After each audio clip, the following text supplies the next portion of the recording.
کہ ایک ٹیررسٹ ان کا فالوور تھا فیس بک پہ. لیکن انڈین میڈیا جو آپ باندھتے گودی میڈیا کہتے ہیں, وہ شروع میں الحمدللہ کافی میرے خلاف بات کرنے لگے. لیکن الحمدللہ یہ اچھی بات تھی کہ ہندوستان میں جتنے مسلمان میں فرقے اس کے باوجود ماشاءاللہ اکثر لوگوں نے مجھے سپورٹ کیا. اور اتنا سپورٹ ہونے کے بعد پورے ہندوستان میں پروٹیسٹ تھا کہ ایک مہینے کے اندر انڈین پارلیمنٹ میں, آپ ابھی بھی جائیں گے, 2 اگست 2016 میں انڈین پارلیمنٹ میں کہا گیا تھا کہ there is no evidence found about doctor Zakir Naik اور his organization Islamic research foundation and they are not involved in any terrorist activity. تو یہ بولنے کے بعد سب پروٹیسٹ کم ہو گئے. لیکن ان کا ایجنڈا کچھ اور تھا.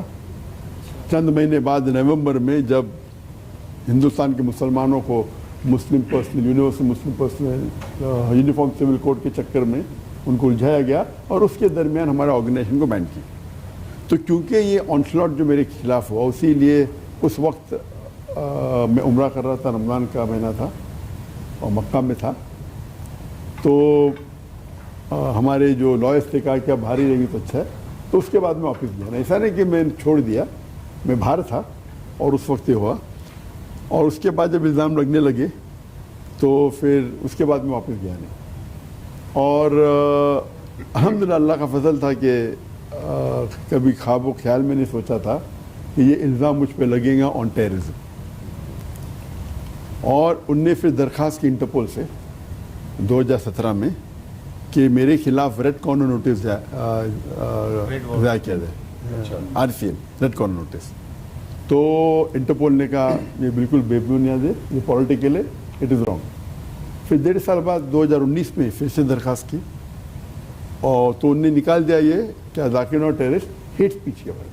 اور ہیٹ اسپیچ کی کوئی کنٹینٹ پیراگراف کوٹ کر کے انہیں پیش کیا انٹرپول کو. تو انٹرپول نے بولا کہ یہ ہیٹ اسپیچ میں آتا نہیں, اس کو درخواست کو بھی نام مسلم کر دیا. اس کے بعد پھر 2021 میں ایک نیا انٹرپول کا ریکویسٹ تھا منی لانڈرنگ, کہ ذاکر نائک منی لانڈرنگ کر رہے. And Interpol gave a very strong notice saying he is a religious speaker, he has the right to speak about his religion, he has the right to collect funds if he wants to collect funds. He is doing as per the law of the countries. It is nothing but a political motive. And یہ بالکل بے بنیاد ہے. تو third بار Interpol نے reject کی کہ یہ بے بنیاد ہے. اور نارملی اگر کوئی گورنمنٹ کوئی مسلمان کے خلاف ٹیررزم کے اوپر اگر کرتی ہے کہ نوٹس کرو تو 99% میں لائرس کہتے کہ کر دیتے. لیکن چونکہ میرے اتنے تقریر موجود تھے انٹرنیٹ پہ, اٹ واز آبویس, تو الحمدللہ وہ ناکام نہیں تھے. تو اسی وجہ سے باہر تو الحمدللہ اللہ کے فضل سے کوئی تکلیف نہیں, لیکن اس کے وجہ سے ہجرت کرنے پڑا. اور اللہ کے فضل سے تقریباً 15 ممالک, ان کے نام نہیں لوں گا, وہ چاہتے تھے کہ میں آ کے وہاں سیٹل ہو جاؤں تاکہ وہ مجھے سٹیزن شپ دے. اور یہ 15 ممالک سے میں میرے خود کے ریسرچ کے مطابق میرے نزدیک ملیشیا جتنے بھی مسلمان ممالک ہے جو بھی فی الحال ہے, میرے نزدیک سب سے بہتر تھا اس معاملات میں. اور اسی لیے میں نے ملیشیا چنا کیونکہ ملیشیا کی کئی خوبیاں ہیں. Number 1, Malaysia is one of the few Muslim countries which is not controlled by some outside country. اکثر مسلمان ملک ہو, نام لینے کی ضرورت ہے, آپ سب جانتے, اکثر آلموسٹ آل وہ کچھ نہ کچھ فورن کنٹری انہیں کنٹرول کر رہا ہے, موسٹلی نان مسلم کنٹری. تو ملیشیا چند مسلمان ممالک میں سے ہے which is not controlled by any foreign power because of the location also دور ہے. Number 2, it is not in the war zone of the Middle East. Number 3, Islam is a federal religion in Malaysia.